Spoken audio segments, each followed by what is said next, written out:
Bienvenidos a esta exploración de hoy. Nos vamos a centrar en una figura del siglo VII que, bueno, quizá no suene tanto como otros papas, ¿no? Pero su pontificado fue bastante intenso. Teodoro I fue papa entre el 642 y el 649. A menudo queda un poco eclipsado por su sucesor, San Martín I, que acabó mártir, pero lo que hizo Teodoro, fue fundamental. Tenemos delante un material histórico-teológico, parece que viene de Civic ODM, que profundiza en su vida y sobre todo en las consecuencias de sus decisiones. La misión de hoy es un poco analizar esa firmeza de Teodoro en temas de doctrina, cómo se plantó ante el poder del Imperio bizantino y, bueno, cómo su papado reforzó esa idea de Roma como guardiana última de la fe. Y exploraremos también esa tensión, ¿no?, entre ser pastor con caridad y a la vez inflexible en la verdad. Para situarnos un poco, un detalle curioso. Teodoro nació en Jerusalén, era de origen griego, y eran tiempos complicados, con las primeras grandes expansiones del Islam. Se vino a Roma, se formó aquí, y por lo visto, pues se ganó fama de sabio, de prudente.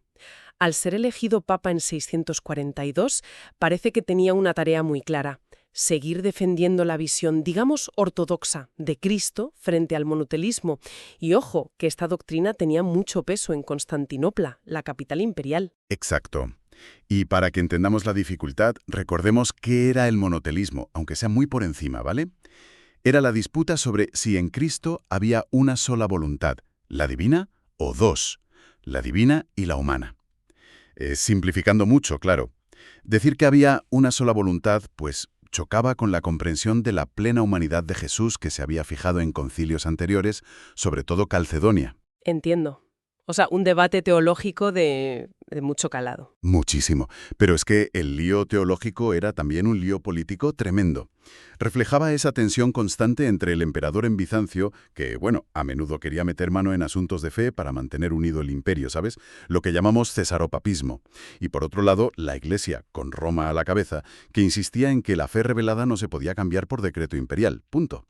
El papado de Teodoro es un momento álgido de este pulso entre el poder político y la autoridad religiosa. Vale, entendido el contexto.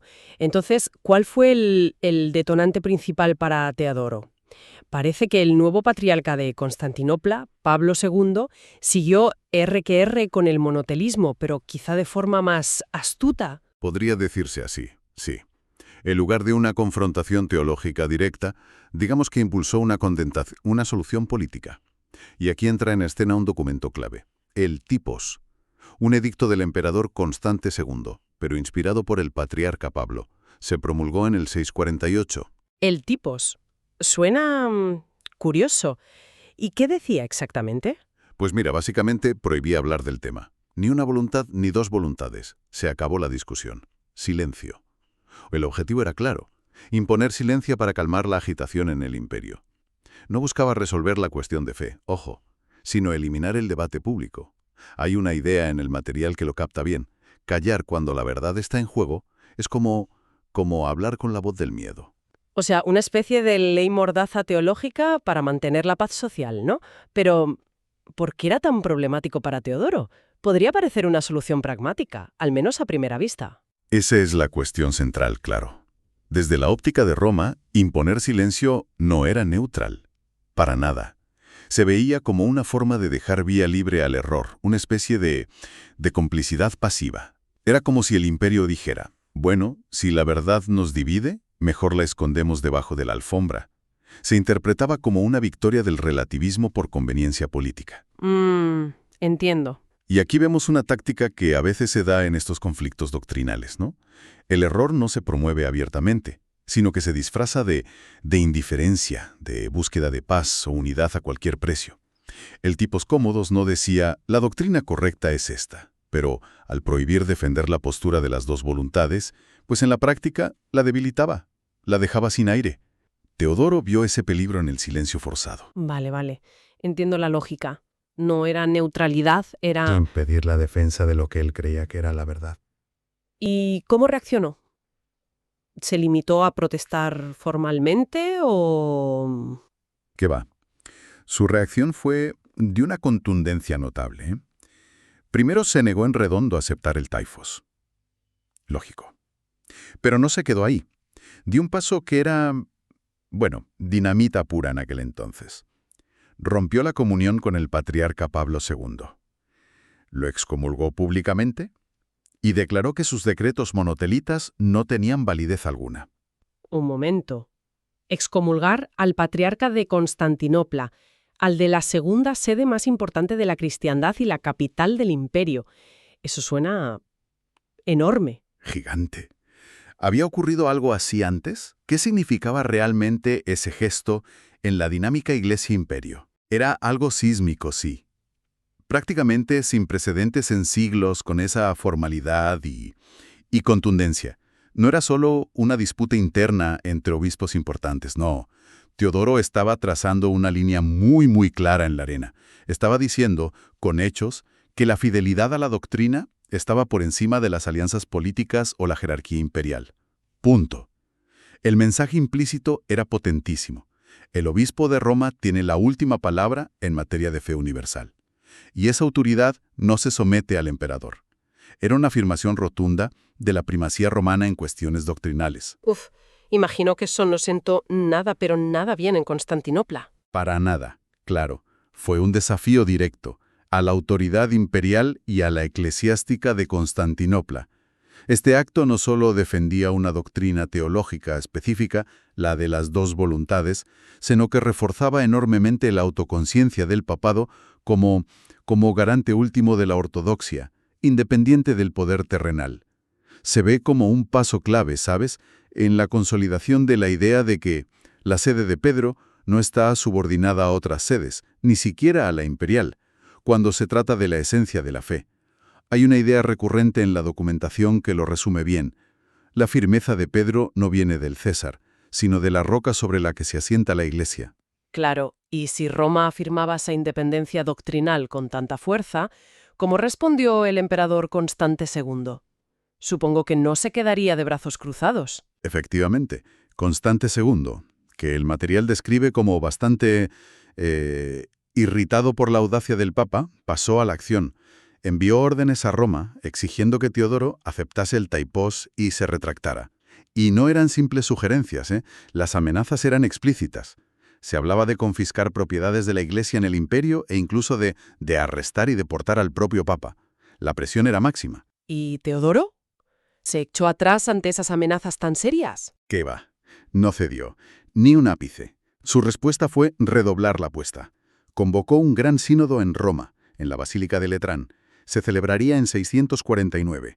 El propósito era clarísimo: reunir a obispos, sobre todo de Occidente, para reafirmar solemnemente la doctrina de las dos voluntades en Cristo, y además condenar formalmente tanto la herejía monotelita como el edicto Tipos que pretendía silenciarla. Era una forma de decir: miren, la fe no se negocia ni se impone por decreto imperial, su fuerza reside en la verdad misma. O sea que en lugar de ceder, organizó una cumbre para dejar aún más clara su postura. Una demostración de fuerza doctrinal, digamos. Pero hay un giro triste en la historia, ¿verdad? Sí, así es. Teodoro murió en mayo de 649, justo antes de que el sínodo de Letrán comenzara formalmente en octubre. Fue su sucesor, Martín I, quien lo presidió. Pero todo el trabajo preparatorio, la convocatoria, la línea teológica a seguir, todo fue obra de Teodoro. Aunque no vio el sínodo reunido, fue él el arquitecto. Dejó una iglesia romana, mentalizada para resistir la presión imperial en cuestiones de fe. Una herencia de firmeza, sin duda. Es interesante cómo se interpreta esa firmeza. El material habla de una teología de la fidelidad. ¿Podrías explicar un poco más qué significa eso? Porque, no se corre el riesgo de confundir firmeza con simple cabezonería o rigidez. Es una buena pregunta, sí. La interpretación que se desprende del análisis es que la firmeza de Teodoro no nacía del orgullo personal o de un afán de poder, para nada, sino de un sentido profundo del deber. Se veía a sí mismo como un custodio, ¿sabes? Alguien a quien se le había confiado un depósito de la fe, algo sagrado que no podía alterar ni diluir. Desde esta óptica, el papel del pastor incluye corregir el error, aunque sea incómodo o peligroso. Callar por miedo o por buscar una paz superficial se consideraría una traición a esa verdad recibida. Claro. A una idea potente en el texto. El pastor no defiende sus opiniones, sino la palabra que se le ha encomendado. Esto marca una diferencia clave en la fuente de su autoridad, ¿ves? Teodoro no tenía ejércitos, su poder no era militar ni político en el sentido habitual. Su autoridad moral, la que le permitía desafiar al emperador, venía de esa percepción de fidelidad a la tradición apostólica. Al estar dispuesto a perderlo todo, el favor imperial, la libertad, incluso la vida, potencialmente, por defender esa doctrina, paradójicamente elevó el prestigio y autoridad espiritual del papado. Su fuerza no radicaba en mandar, sino en no traicionar esa confianza depositada en él. Entiendo. Es una autoridad que se basa en la coherencia y en la disposición al sacrificio por lo que se cree verdadero. Una autoridad moral más que de poder. Entonces, si miramos un poco más allá de su muerte, ¿cuál fue el legado de Teodoro a largo plazo? Murió antes de haber resuelto el conflicto del monotelismo, ¿no? Exacto. Murió en el 649, y la condena definitiva del monotelismo no llegó hasta el Tercer Concilio de Constantinopla, entre el 680 y el 681. O sea, 30 años después, más o menos. Sin embargo, el análisis subraya que su pontificado fue absolutamente decisivo. Su resistencia, la convocatoria del Sínodo de Letrán, aunque lo presidiera Martín I, marcaron un punto de no retorno. Preparó el terreno, doctrinal y psicológicamente, para la eventual victoria de la postura ortodoxa. Se le ve entonces como una especie de eslabón crucial, ¿no? Una figura que mantuvo la línea en un momento crítico. Y mencionabas antes que inspiró a su sucesor, Martín I. Sí, totalmente.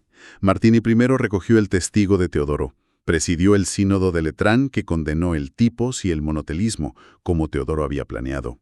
Y pagó un precio altísimo por ello, ¿eh? Fue arrestado por orden del emperador, llevado a Constantinopla, humillado, torturado y exiliado. Murió como mártir por defender las decisiones de ese sínodo. La firmeza de Teodoro, su negativa a ceder ante las amenazas, sin duda envalentonó a Martín y a la Iglesia romana para continuar la lucha. Hay una visión casi poética en el material. Quien guarda la verdad, aunque muera sin verla triunfar del todo, ya ha vencido en su fidelidad.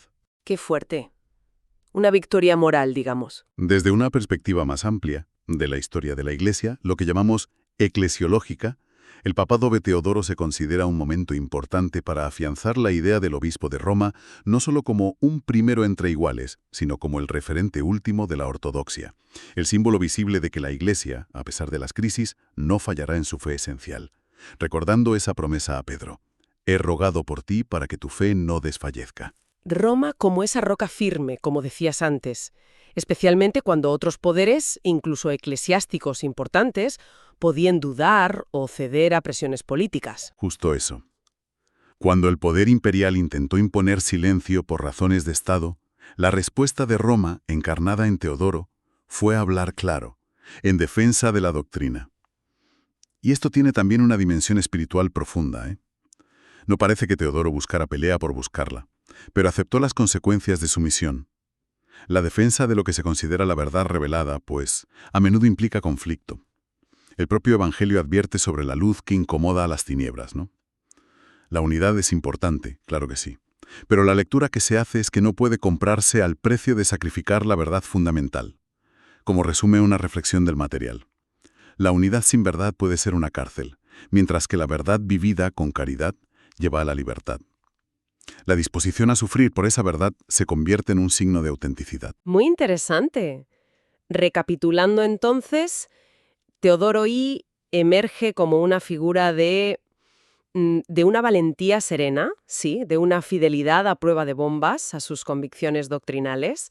Su papado fue una afirmación muy fuerte de que la autoridad de la Iglesia, y en particular la de Roma, se basa en la verdad de su mensaje y en la fidelidad a Cristo, no tanto en el poder terrenal o en caerle bien al emperador de turno. Sus decisiones clave, como excomulgar al patriarca de Constantinopla o convocar el sínodo de Letrán contra ese edicto del silencio, el tipos, marcaron un hito en la afirmación de la primacía doctrinal de Roma frente a los intentos del imperio de usar la religión para sus fines políticos. Me quedo con una imagen potente que sugiere el texto: Roma no doblegó al imperio con ejércitos, sino con la fuerza de una palabra que se negó a callar. Exacto. Y esto nos deja con una reflexión final que, quizás resuena hoy en día, ¿no? La postura de Teodoro I contra ese silencio impuesto, el typos, justificado en nombre de la paz o la unidad política, plantea una pregunta perenne. Pensando en los dilemas actuales en cualquier ámbito, donde a menudo hay que equilibrar la búsqueda de la verdad, o lo que consideramos como tal, la necesidad de unidad o cohesión social y las presiones externas de todo tipo, políticas, culturales, ¿qué podemos aprender de un ejemplo como el de Teodoro? Cómo discernir cuándo el silencio es prudencia necesaria y cuándo se convierte en una complicidad peligrosa con algo que consideramos erróneo o injusto, cuándo callar es traicionar algo esencial. No hay respuestas fáciles, claro, pero el caso de Teodoro nos invita por lo menos a pensar en ello.